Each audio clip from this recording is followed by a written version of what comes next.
Jangan lupa like, komen, dan subscribe channel YouTube TVRI Bengkulu dan nyalakan lonceng notifikasinya.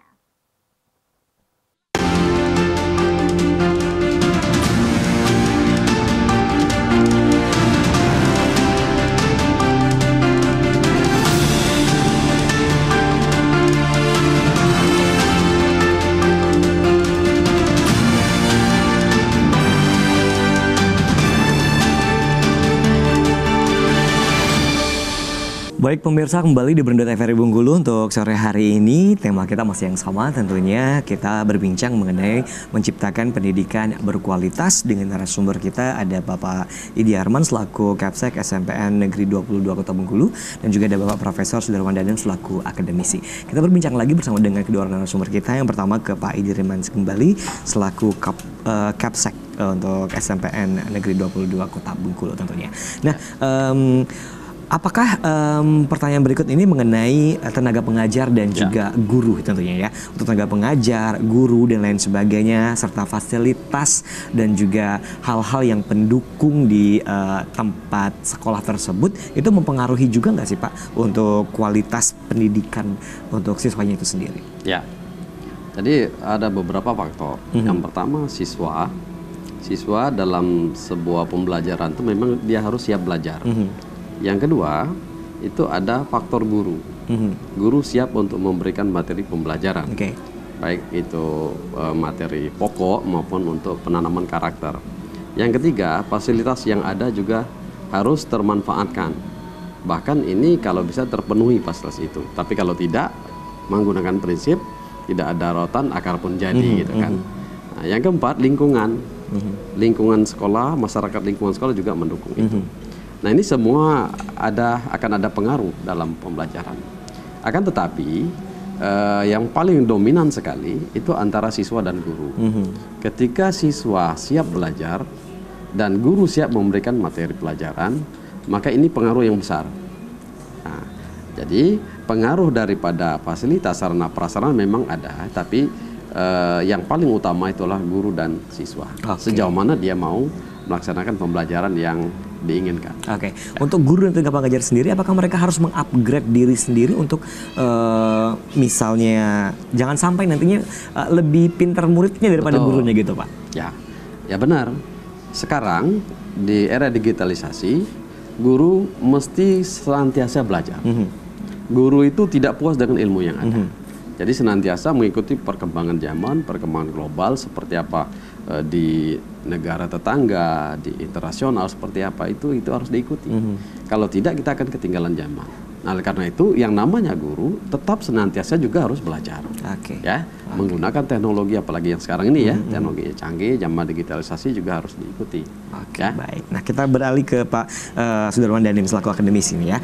Nah, untuk kurikulum nih Pak, kita berbicara mengenai kurikulum yang ada. Nah, untuk kurikulum yang ada saat ini apakah sudah cukup atau perlu ditingkatkan lagi untuk mencapai satu pendidikan yang berkualitas di Indonesia khususnya?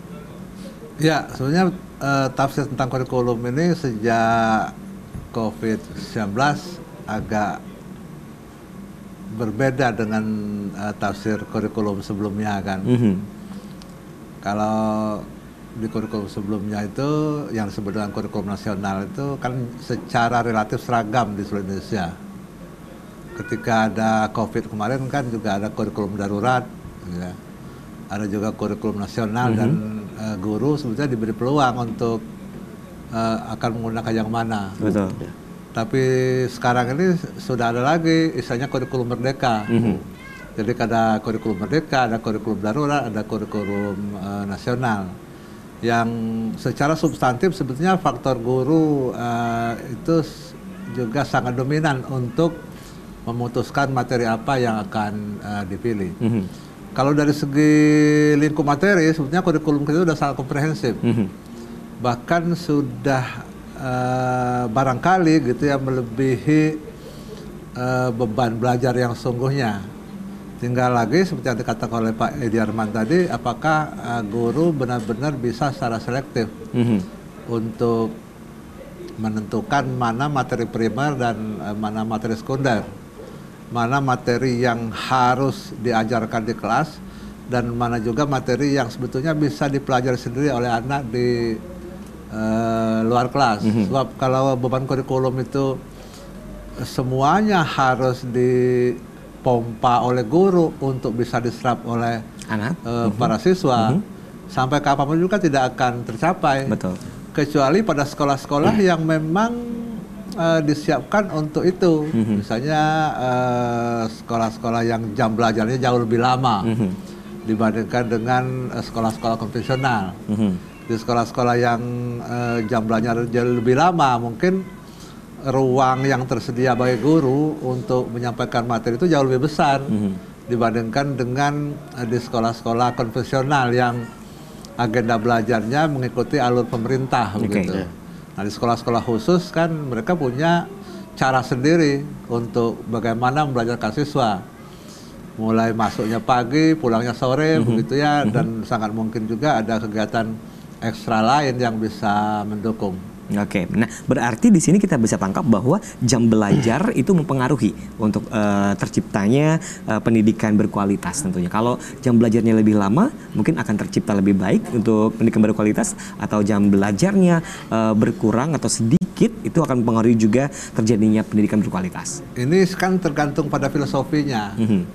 Kalau jam belajarnya diperpanjang di kelas itu asumsinya bahwa makin lama interaksi antara guru dan siswa, itu makin intensif proses pembelajaran.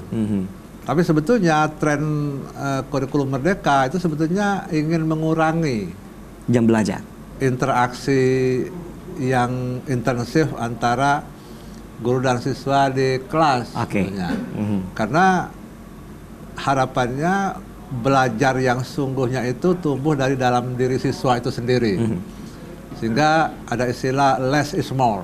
Less is more itu jam belajar di kelas secara relatif dikurangi, tapi sebaliknya jam anak untuk belajar mandiri itu jauh lebih banyak. Nah, ini kan soal pilihan semata dan soal keyakinan sekolah, keyakinan guru, cara apa yang benar-benar bisa dilakukan begitu. Tapi untuk kita, menurut saya peran guru itu memang masih sangat dominan, karena masyarakat sendiri masih sangat menggantungkan diri pada guru.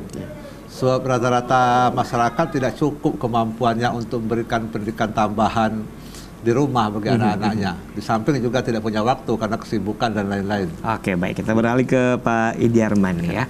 Kita kembali ke Pak Idiarman selaku Kepala Sekolah SMPN Negeri 22 Kota Bengkulu nih. Pak Idiarman kan udah sering nih, udah pernah ke SMP 1 juga. Sekarang SMPN 22 tentunya. Nah, apakah di sekolah yang favorit itu lebih cepat berkembangnya pendidikan berkualitas daripada sekolah yang belum dikatakan sekolah yang terfavorit tentunya? Ini kenapa bisa terjadi seperti itu, atau apa yang menyebabkan hal tersebut? Ya, tadi sudah sampaikan sebelumnya ya. Jadi memang banyak sisi yang membuat sekolah itu katakanlah lebih berkualitas gitu, relatif. Nah, misalnya saja di SMP 1, anak-anak itu sudah mendambakan sejak dari SD ya, dia udah yang ingin ke SMP 1 sudah dalam hatinya sudah, oh nanti saya tamat mau ke SMP 1. Maka dari SD saya siap harus belajar untuk bersaing gitu. Nah, di situ udah berpikir dia ke sana. Nah, dalam hal ini untuk sekolah favorit itu di sisi persaingan seleksi untuk masuk saja dia sudah ada gitu. Ya, meskipun ada zonasi, ada beberapa persaingan, misalnya 50% zonasi, tapi 50% itu dia bersaing, ada jalur prestasi, ya. Di situ sudah mulai ada selektif untuk masuk. Nah, anak-anak sudah mempersiapkan diri, itu di sisi anak. Kemudian di sekolah yang bukan favorit, itu secara normal biasa-biasa saja, bahkan peminatnya ada yang kurang peminat dan sebagainya. Nah, terus apakah yang berkualitas itu di sekolah favorit? Sebenarnya tidak boleh kita mengatakan bahwa di sekolah favorit itu berkualitas. Tidak juga. Tapi pengaruh dari sekolah favorit itu bahwa di sana memang gurunya guru-guru berkualitas. Guru-gurunya memang sudah biasa dengan sistem pembelajaran yang dilakukan di sana. Nah, kemudian tuntutan anak-anak untuk belajar juga siap. Termasuk orang tua juga siap. Nah, oleh karena itu berpengaruh semua. Sementara di sekolah-sekolah tertentu itu sepenuhnya dilakukan oleh guru dengan fasilitas seadanya dengan kebiasaan yang selama ini juga seperti itu. Jadi dia tidak terlalu ada persaingan yang luar biasa dari anak-anak itu. Nah, oleh karena itu berjalan ya biasa saja. Tapi kalau mengatakan bahwa yang sekolah favorit berkualitas, yang tidak favorit tidak berkualitas, tidak boleh juga. Oke, baik. Jadi jangan sampai ada ketidaksenjangan seperti itu. Iya, tak boleh juga. Nah, baik. Nah, untuk kualitas ujian dan juga evaluasi nih, apakah kualitas ujian di suatu sekolah itu menentukan juga akan adanya pendidikan berkualitas atau tidak, Pak? Maksudnya kualitas ujian? Iya, kualitas ujian yang mungkin ujian akhir atau seperti itu. Ya, evaluasi itu. Evaluasi dari pendidikan dari setiap sekolah itu sepenuhnya tergantung dengan kepada tenaga pendidik atau gurunya. Jadi untuk sekarang ini evaluasi yang secara bersamaan itu malah dikurangi saat ini untuk kurikulum merdeka. Evaluasi bersama, misalnya ada ulangan semester sekota bersama serentak, itu tidak ada lagi sekarang ini. Silakan guru berperan. Guru sangat diberdayakan sekarang untuk menilai siswanya. Baik penilaian formatif dalam proses pembelajaran maupun dalam blok atau dalam akhir semester, ya silakan dia menilai. Tapi tidak secara bersamaan sekota harus serentak dengan jadwal tertentu, tidak. Maka sekarang seperti itu dia. Nah, evaluasi itu sepenuhnya diserahkan kepada guru dengan berpedoman pada kurikulum yang ada. Oke, baik. Kita akan jeda break lagi tentunya. Nanti kita akan berbincang lagi dengan dua narasumber ini. Pemirsa tetap bersama kami di Berndo TVRI Bengkulu.